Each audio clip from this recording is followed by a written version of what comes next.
Alright, Pretender here, back with another Honkai Starter guide, and today we're here with the new Pure Fiction Reset Best Characters to Use guide. Ignore the account, I'm on my Asia account, so I can actually go ahead and record this in advance for you guys. So while you are watching this is out on Asia and EU servers, but NA has another hour until the reset, and then after the hour does pass, since this video is uploaded, the reset will hit and this will be out for NA players as well. So just like the other ones, this is going to be a very fast-paced video where I just rapid fire characters and ideas for you to use. We're going to be looking at the buff, we're going to be looking over the actual other buffs that you can use per team, and then once again I'm going to rapid fire characters for the DPS is best on both sides, then first half, second half, debuffers, then the supports for harmony, and then the sustains, and then some team buff ideas, just like the other ways that I do other videos for these kind of guides. Anyway, that's all I gotta say. Before I get to the video, drop a like, drop a sub, hit the bell icon for more videos like this, and let's get straight into it. Once again, this is gonna be really fast paced, so strap in. So real quick, I do want to mention the actual guide is going to be centered for being the stage 4 of this Pure Fiction. So ignore the weaknesses you are seeing on the screen. The actual first half recommended types is Lightning and Quantum, and the second half is Fire and Imaginary. So now with that out of the way, let's actually look at the buffs we got. So we have the return of this one, where when ally breaks enemy target's weakness, charges Whimsicality. When charged to 6 points, deals a set amount of damage to random enemies 10 times. Taking a look at the actual team buffs, we practically got one for quite literally every playstyle nearly. Increases break damage taken by all enemies by 10%. If allies dealt super break damage to enemies after using an attack, additionally charges Whimsicality by 1 point. Second one is follow-up attack damage dealt increases by 50%. Follow-up attacks weakness break efficiency increases by 50%. And then the last one is when characters launch attacks by using their ultimate, they will ignore the enemy target's weakness to cause toughness reduction. So if you are a break main, or you are a follow-up main, or you are an ultimate attack character main, boom, we got one for you. So starting it off with the characters that will be good on each side. So obviously, as we do have that super break effect, and this character can implant fire weakness, so Firefly is going to be good on regardless of the side you take. The second half is weak to fire, but again, Firefly can implant weakness, so you can just take her regardless. So as she does have the self-sustain, you're able to do a bunch of damage. You're able to do the whole super break thing, so you can use the buff very, very well. Again, you can just have the ultimate charge you to max energy, pop the ultimate, you have the action advance. Everything Firefly does is going to be super good in this Pure Fiction, especially since you combine with what she can do. So she isn't too strong in Pure Fiction usually, but thanks to the buff and the way she can work, and especially with the buff being able to charge the Whimsicality more, you're actually going to be able to use Firefly really well with a super break team. So once you do enter the complete combustion state, you get another turn, you're able to gain a bunch of attacks thanks to the big speed buff you do get, the weakness break efficiency. You're going to be able to constantly break enemies, and in Pure Fiction they have lower toughness bars, so it's going to be really easy to just keep breaking and getting the super break procs, and then charging Whimsicality by a lot faster than you normally would. So in this one especially, Firefly is going to be extremely powerful thanks to the crazy super break damage she can do, constantly being able to weakness break, implant fire weakness, so if you take her on the first half, she's still going to perform very well. So Firefly is a good option for either side. And thanks to the ultimate one, you can actually take Acheron on each side as well. The first one is the one to weak to lightning, but if you want to take her on the second half, you can, thanks to the ultimate buff. And we all know how Acheron works by now. The big damage she can get by getting the ultimate, which is her main source of damage. Her skill does fine damage as well, but thanks to the ultimate buff, you're able to use this, which already does ignore weakness types, but this is going to help even more with the buff. And you get the all-type res pen from the talent, and then once again the ultimate, practically everyone on the field minus the boss will practically just be one shot from how powerful her ultimate is at base. And with the buff, you get the ignore toughness by even more. She already does that, but again, you can do it even more with the buff. Only downside with Acheron is you will have to take 2 nihilities unless you do have the E2, where you would just need the actual 1 nihility because you get the full buff from the trace. But that's not really a problem depending on the team you do run, because there are good debuffers you can take with her. Even if they aren't on the weakness type, their role is to debuff, and there's very powerful debuffers, so Acheron is a fantastic option as well. And the one who mostly benefits from the ultimate buff is Argenti. Neither sides are weak to physical, but thanks to the fact that you can ignore the weakness type and do the toughness damage regardless of the toughness when again using ultimate, and Argenti is a purely based ultimate damage dealer. With the actual weaker version of the ultimate, you can quite literally just loop depending on the team you do. So it's very easy to get constant ultimates with Argenti, and especially with there practically always being 5 enemies on the field using the skill, which is AoE, gives them a bunch of energy as well. And if you are fighting a elite enemy or the boss where they might actually live the ultimate, you can just use the supercharged version, which will practically kill them as well, except the main bosses of stage 4, because they'll definitely take more than just one ultimate. But for the other waves, this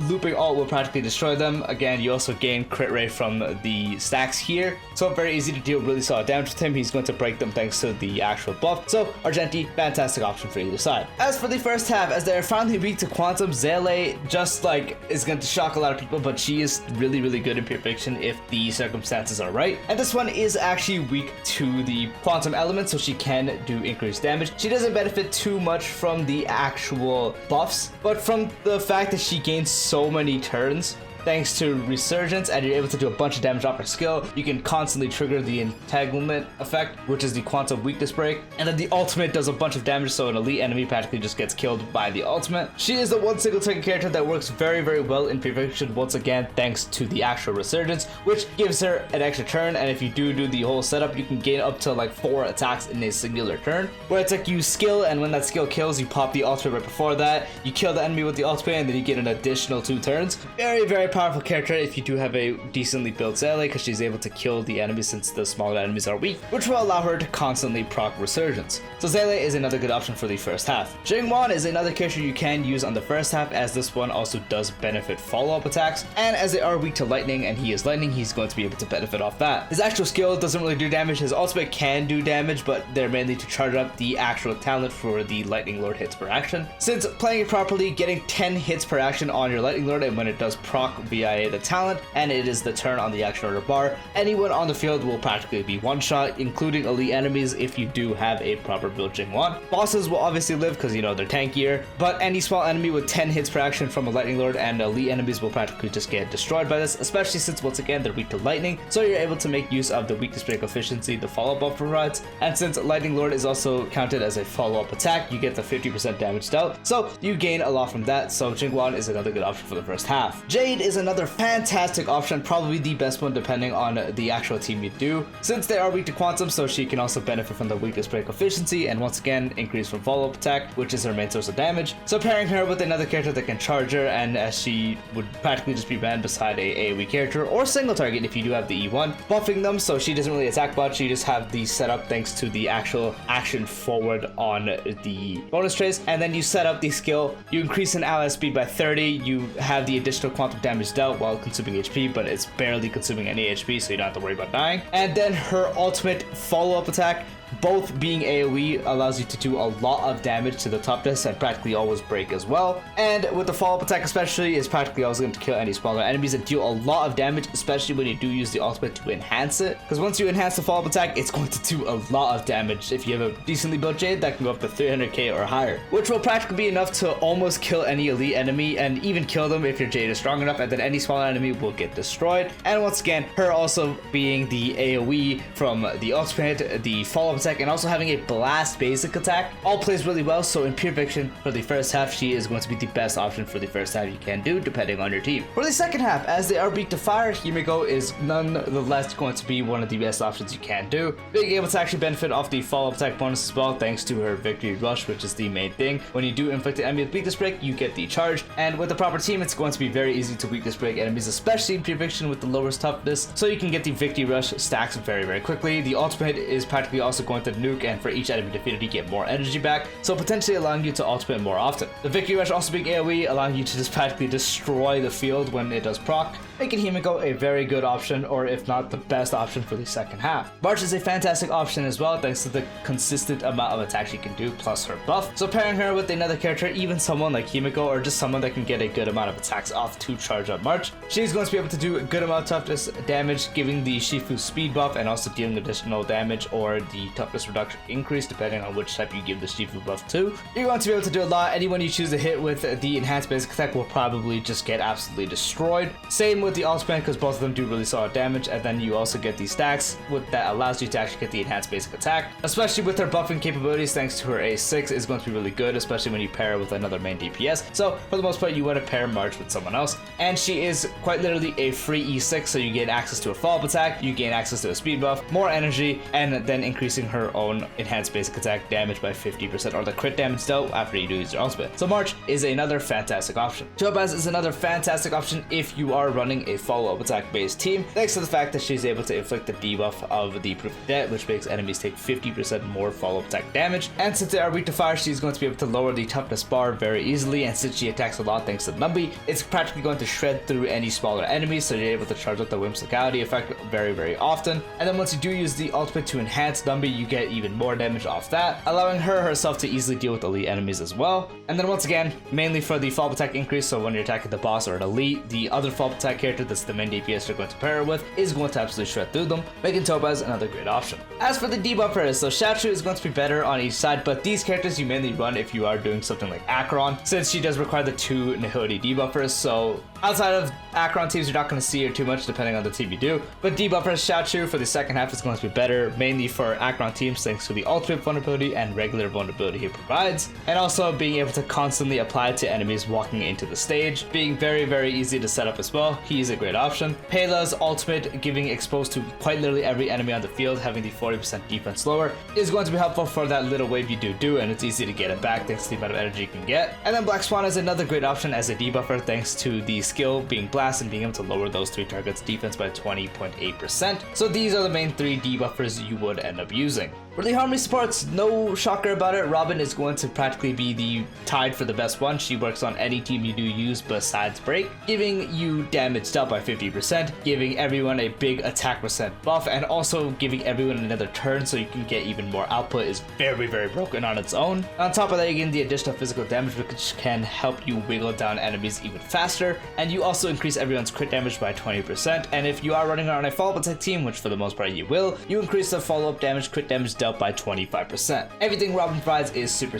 good, especially the whole team active forward, so she is the tied for the best option. The other best option is Ruan Mei, who quite literally does work on every single team, Break, Dot, whatever the hell you want to run, because everything she provides is very beneficial to practically everyone. The damage dealt increase, the weakness break efficiency, especially in this one to help you charge Whimsicality faster, all-type res pen, the additional weakness break damage, increased speed, giving everyone break effect. Everything she provides is going to be super helpful, so she is tied for the other best option. Harmony Trailblazer is only going to be the option you do use if you are running the Firefly team. Otherwise, you will really just not be using the Harmony Trailblazer unless you're doing some wonky setup, since Harmony Trailblazer with Firefly will allow you to have the super break go absolutely insane, and thanks to the fact of being a free E6, especially off the E4, giving break effect when you do have the Harmony Trailblazer on the field, that's going to benefit, especially Firefly being the best break for this one because the other 2 are single target. Harmony Trailblazer is going to be a fantastic option for your Firefly team. Sparkle is another fantastic team, same with